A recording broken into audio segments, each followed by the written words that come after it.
The majority of American colleges and universities were designed by and for straight white men. And despite more recent advancements in diversity and inclusion, as author Michael Jeffries points out in a new book, there is still a long way to go for marginalized college students. Black and Queer on Campus shines a light on the experiences of Black LGBTQ+ students from more than 24 colleges. Michael Jeffries joins me now. He is also a professor of American Studies and the Dean of Academic Affairs at Wellesley College. Welcome. Thanks for having me. So I'm so curious what your interest was, for starters, in writing this book. Well, I think there were a couple of things. One was it was just driven by my experience as a professor. You know, I have students from all walks of life, all backgrounds, and some of the conversations that I had had with them really kind of clued me into the things that they were dealing with as college students, with competing pressures from home, pressures on campus. And the Black and queer students I talked to, they were having, some of them at least, were having trouble like finding that perfect spot, that niche, when they arrived on campus. And the other big factor was the Black Lives Matter movement, which was founded by queer Black women. I interviewed these students during the Trump administration, so it was a time of great political upheaval. And I was interested as to whether these students kind of saw themselves as the leaders of a kind of political vanguard, given that the Black Lives Matter movement was started by queer Black folk.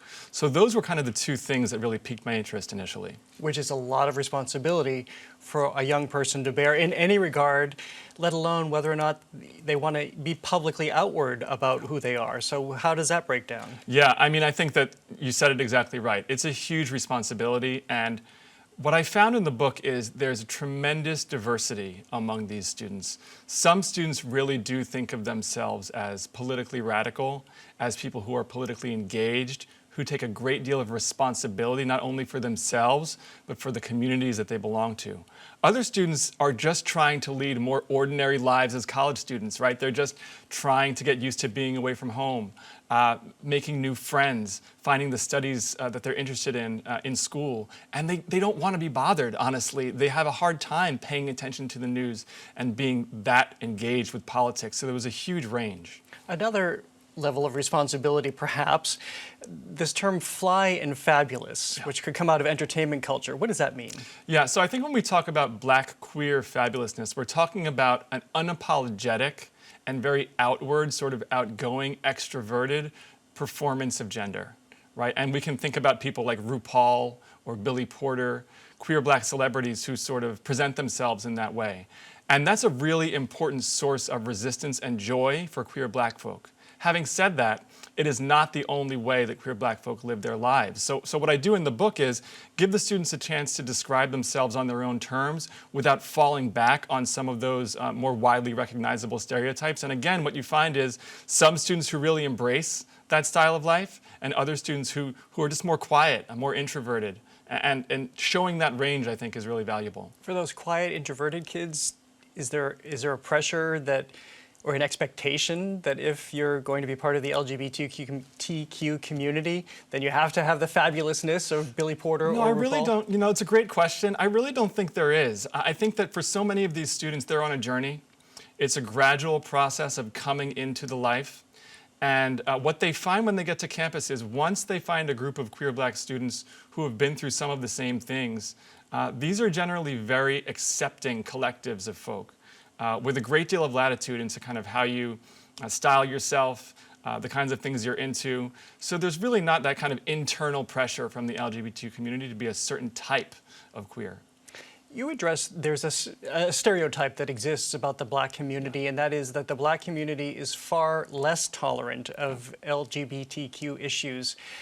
How did you see that within the students you spoke to? Yeah, thanks for the question. I think it's really important to talk about this because often when we talk about stereotypes of Black homophobia becomes the scapegoat for all of the institutional forces of homophobia or transphobia that are really the root cause, right? So when we look at the legal history of homophobia in this country, the fact that queerness was designated as a medical illness until the 1970s, right? Those are the real underlying reasons for homophobia, and yet when we turn our attention to black people as the sort of flag carriers for homophobia, we can miss that history. Now, having said that, there are real issues within black communities when it comes to homophobia. Some of them are tied to experiences within black churches, where you have a long-standing tradition of allowance for queerness when it comes to the music director or the choir, but when you look at the pulpit, the things that you hear coming off the pulpit are not so accepting. So the students in the book really had to wrestle with so many of those things coming up, right?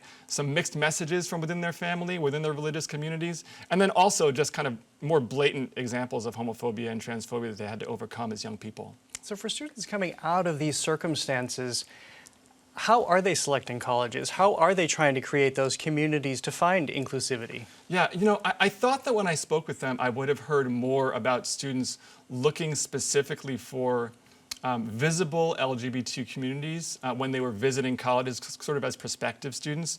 But what I heard were the considerations were pretty much the same that we might expect for any student visiting college. Things like geography, the prestige of the school, the financial aid they were being offered. Those were like the first three things that they talked about, right? Because that is the reality for students trying to make a college selection.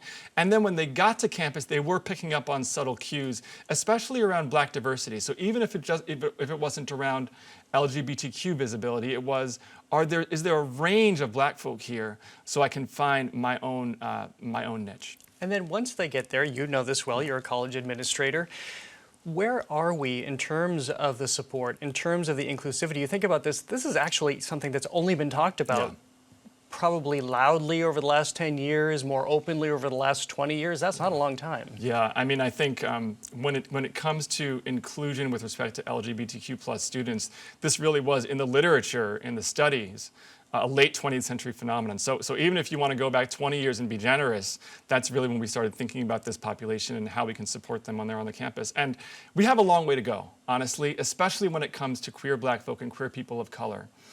Because first of all, there aren't so many adult role models on campus that these students can look to and say, I can imagine myself being someone like them when I grow up, when I graduate college.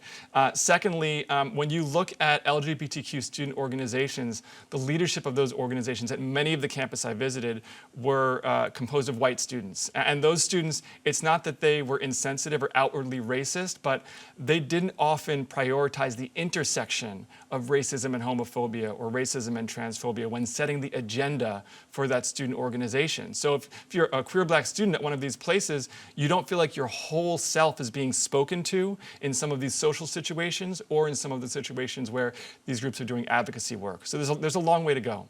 So finally, if you were to write a coda to your book today, because you started out the interview by saying that you interviewed these students during the Trump era when so much hate was being spewed, not that it's not now, but what's the level of optimism that you see among these students? Yeah, I think it's mixed, honestly. I mean, I spoke with some students who told me, what a discouraging time it had been, who told me that they were really losing faith in their neighbors because, again, as you just said, we were seeing expressions of really toxic hate just out in the open when you think about the terrorism at Charlottesville, for example, and so many other places. So there were many students who were like, I don't know where we're going. I don't know how much hope I have left. But then there were others who were really trying to live beyond the moment and look at the long history of the struggle for not only black liberation, but LGBTQ liberation in this country.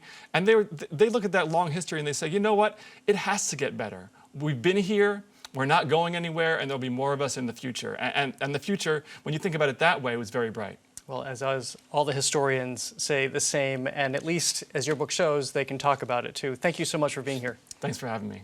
The book again is Black and Queer on Campus.